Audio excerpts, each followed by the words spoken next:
How NBA YoungBoy and 21 Savage's brotherhood became rap's bitter feud.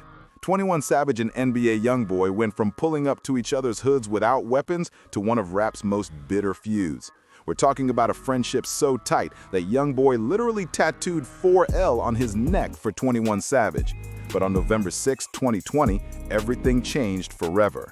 What you're about to discover is how one tragic night in Atlanta didn't just end King Von's life, it shattered a brotherhood that seemed unbreakable. From late-night studio sessions to public disrespect on podcasts, from Clubhouse confrontations to choosing sides in a war nobody could win.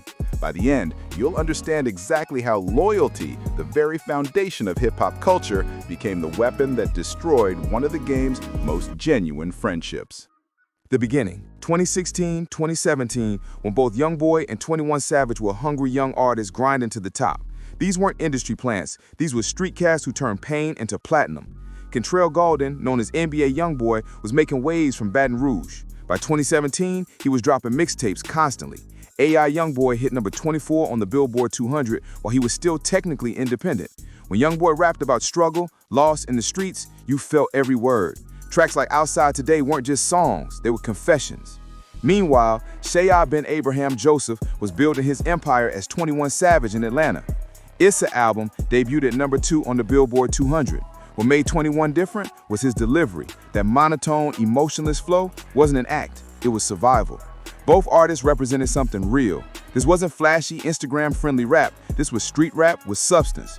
Both talked about real pain, real struggle, real consequences. In hip-hop culture, authenticity is everything, and both had it in spades. That's what initially drew them together. The friendship.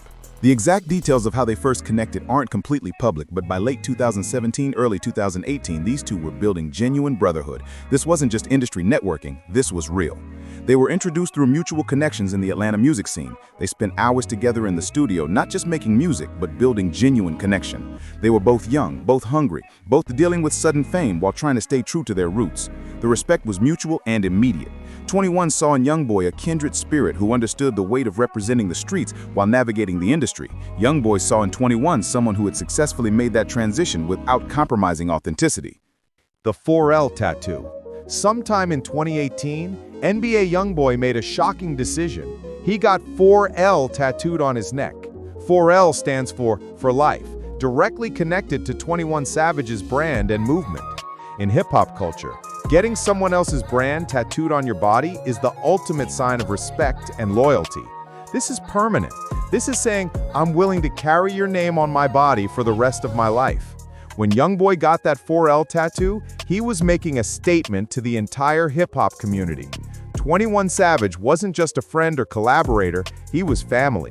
In street culture, that kind of loyalty is sacred. But the tattoo was just the beginning. What really showed their friendship's depth was how comfortable they became in each other's territories, pulling up to each other's neighborhoods without security, without weapons, without fear. YoungBoy himself talked about this. I pulled up on him. I had a chop on me. He like, hey, put that up. You don't need that around here. I think he about the second one that ever just let me pull up on him. A lot of people scared. This quote is incredibly revealing. YoungBoy is saying that 21 was one of the only people who made him feel safe enough to put his weapon away. In street culture, that's the highest level of trust. When someone tells you you don't need that around here, they're taking responsibility for your safety. Another story shows their bond. YoungBoy talking about a pool party they threw together. I was in Atlanta, me and Savage. Savage decided, let's throw a pool party. We went shopping, we was racing. By the time we got to the pool party, everybody got to popping up. Thug pulled up, Meek pulled up. This shows they weren't just friends in the studio. They were hanging out, having fun, living life together. This was genuine friendship that transcends the music industry. The complication? Enter OTF. While YoungBoy and 21 were building their brotherhood, another relationship was forming that would eventually tear them apart. 21 Savage was also developing a close friendship with Lil Durk, the leader of Only the Family from Chicago. The connection made sense. Both were street-certified artists who had successfully transitioned to mainstream success without losing authenticity. Durk, being older and more established, became something of a mentor figure to 21. As 21's relationship with Durk deepened, he naturally became closer to the entire OTF crew, including King Von, Durk's protege and one of Chicago's most promising young rappers. Von was charismatic, talented, and fiercely loyal to OTF. For a while, 21 successfully maintained friendships with both NBA YoungBoy and the OTF crew. There was no immediate conflict because these relationships existed in different spaces. YoungBoy was his Southern connection, his peer. OTF was his Chicago family, his mentors and brothers. But in hip-hop, especially street-oriented hip-hop, maintaining multiple loyalties can be dangerous. The culture demands authenticity, and authenticity often requires choosing sides when conflicts arise. Another crucial element, NBA YoungBoy's close relationship with Quando Rondo. Quando, also from the South, was one of YoungBoy's closest friends and collaborators. His presence in YoungBoy's circle would later become a significant factor in the events that tore apart the YoungBoy 21 Savage friendship. November 6, 2020, the night everything changed. November 6, 2020, a date forever etched in hip-hop history as the night King Von was killed outside the Monaco Hookah Lounge in Atlanta. It was the night the friendship between NBA YoungBoy and 21 Savage died along with him. King Von was in Atlanta with his crew when they encountered Quando Rondo and his crew outside the Monaco Hookah Lounge. What started as a confrontation quickly escalated into violence. Shots were fired, and when the smoke cleared, King Von was fatally wounded. He died from his injuries. Here's where it gets complicated. Quando Rondo, who was present during the altercation, was one of NBA YoungBoy's closest friends and frequent collaborators. In the aftermath, many in the OTF camp and their supporters began pointing fingers at Quando Rondo and, by extension, NBA YoungBoy. The logic was simple but devastating. If you're close to someone involved in a conflict, you're part of that conflict. In street culture, loyalty is everything, and neutrality is often seen as betrayal. YoungBoy's friendship with Quando made him a target for blame and anger from the OTF camp. This is where 21 Savage found himself in an impossible position. On one side, he had his genuine friendship with YoungBoy, symbolized by that 4L tattoo. On the other side, he had his brotherhood with Lil Durk and OTF, who were grieving Von's loss and looking for support from their allies. 21 Savage himself explained his philosophy. If you got a problem with him, and I mess with both of y'all, but I mess with him a little harder, I'm naturally gonna be like, man, just squash it. Before I be fake and be in the middle, I'd rather squash it. There's no way I can be cool with both y'all and just play the middle.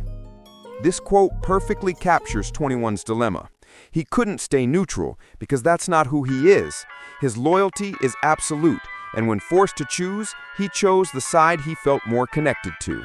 The fallout, silence, and subliminals. In the immediate aftermath, the first sign of the broken relationship wasn't dramatic social media posts or diss tracks. It was silence. The complete absence of any interaction between two people who had been inseparable. For fans following their friendship, this silence was deafening. No more social media interactions, no more studio sessions, no more public appearances together. The 4L tattoo on YoungBoy's neck became a constant reminder of what was lost. While neither artist immediately addressed their falling out directly, careful listeners began noticing subliminal references in their music. Hip-hop has a long tradition of artists communicating through coded language. NBA YoungBoy, known for his emotional approach, began including lines about betrayal and fake friends. While he never mentioned 21 by name, fans who knew about their friendship could read between the lines. 21 Savage, with his more calculated approach, was even more subtle. His references were buried deeper, but they were there. Social media became a battlefield where both played a careful game of chess. They would post content that seemed innocent on the surface, but carried deeper meaning for those who understood the context. The public escalation. The first major escalation came when 21 Savage began appearing on podcasts making indirect but clear references to his former friend. This moved their conflict from subliminal lyrics and social media posts into direct public discourse. These podcast appearances served multiple purposes. They allowed 21 to control the narrative, demonstrated his loyalty to OTF, and sent a clear message to YoungBoy that their friendship was truly over. One revealing moment came when 21 discussed his philosophy. A lot of people not gonna mess with NBA YoungBoy because they mess with Lil Durk. This wasn't just an observation. It was 21 explaining his own position and justifying his choice. The Clubhouse incident? The most dramatic moment came during a Clubhouse session that's become legendary in hip-hop circles. NBA YoungBoy joined a Clubhouse room where 21 Savage was already present and began trolling him. According to witnesses, YoungBoy directly confronted 21 about their broken friendship and the choices he'd made. This was significant because it was the first time the two had directly interacted since their falling out, not through intermediaries or subliminals, but a direct, real-time confrontation in front of a live audience. The incident quickly went viral. Fans on both sides claimed victory for their artist, but what was clear to everyone was that any hope of reconciliation was now completely dead. The cultural context. To truly understand this feud, we need to examine the cultural forces that made their conflict inevitable. At the heart is a fundamental paradox: loyalty, which is supposed to be the foundation of all relationships, can also be the force that destroys them. Hip-hop culture places enormous emphasis on loyalty. Artists are expected to remain loyal to their friends, neighborhoods, and crews, regardless of personal costs. But what happens when loyalties conflict? What happens when being loyal to one person requires betraying another? This is the impossible situation 21 Savage found himself in, and it's a situation many artists in hip-hop face. Another crucial factor is the tension between street code and industry politics. Both YoungBoy and 21 came from the streets, where loyalty is literally life and death. In that environment, choosing sides isn't about preference, it's about survival. But the music industry operates by different rules. Relationships are often strategic, partnerships are based on mutual benefit, and conflicts can be resolved through negotiation and compromise. The problem arises when street-oriented artists try to navigate industry politics. 21's decision made perfect sense from a street perspective. He was staying loyal to his family during grief. But from an industry perspective, it meant sacrificing a valuable relationship and business opportunities. What was lost? The personal cost extends far beyond missed business opportunities or damaged reputations. It represents the loss of something genuinely valuable in both their lives. For NBA YoungBoy, the betrayal cut particularly deep because of how much trust he'd placed in 21 Savage.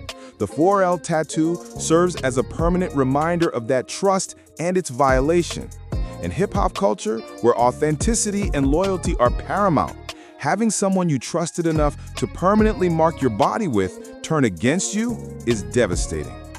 21 Savage, despite making what he believed was the right choice, also lost something valuable. He lost a genuine friendship with someone who had shown him real loyalty and respect. He lost potential for future collaborations and shared experiences. Most importantly, he lost a piece of his own authenticity, the part that could maintain multiple loyalties without compromising principles.